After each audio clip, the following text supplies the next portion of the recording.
இந்த மாதிரி ஆளுங்களை எல்லாம் கையால் அடிச்சிருக்கூடாது, செருப்பால் அடிச்சிருக்கணும். அது ஒன்றும் இல்லை, இந்த பஸ்ல எல்லாம் பொண்ணுங்களை உரைச்சிட்டு வருவாங்கல்ல பெருசுங்க, பாவம் இந்த பெருசுக்கு யாருக்கிட்ட வம்பு இழுக்குன்னு தெரியல போல.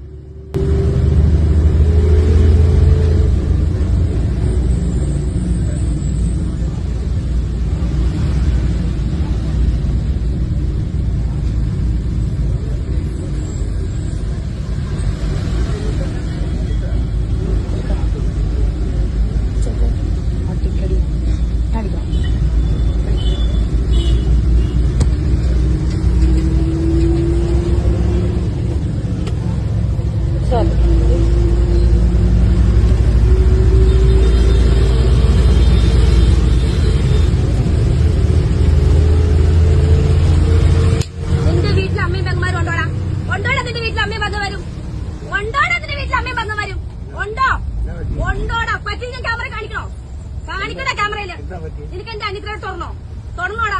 വെള്ള കുപ്പായം വെള്ളം ഉടുപ്പിട്ടോണ്ട് വന്ന് ഇവിടെ കോപ്പറം കാണിക്കല്ലേ? കാണിക്കല്ലേടാ നീ? നിനക്ക് കാണണോ? നിനക്ക് കാണണോ? തെളിവെടുത്ത് വെച്ചിട്ടാണ് ഞാൻ എടുക്കണേ സംസാരിക്കുന്നത്. അച്ഛന്റെ പ്രായമായി പോയി കേട്ടോ. ഇത്രയും മുന്നേ ഒതുക്കിക്കോ. ഞാൻ പറഞ്ഞേക്കാം, സൈക്കിളിൽ ഒരു പരിധി കൊണ്ടാ. നീ കയറ്റി എവിടെ കയറ്റി? നീ തുണി അടിച്ചറിഞ്ഞോടാ നിനക്ക്? അയച്ചോടാ നിനക്ക്? ചേട്ടന് പിന്നെ ഒരു ശ്രദ്ധിച്ചില്ലേ? ഞങ്ങളെ ശ്രദ്ധിച്ചില്ലേ കേട്ടോ? ഏത് പബ്ലിക് ഫോം ആയാലും ഒരു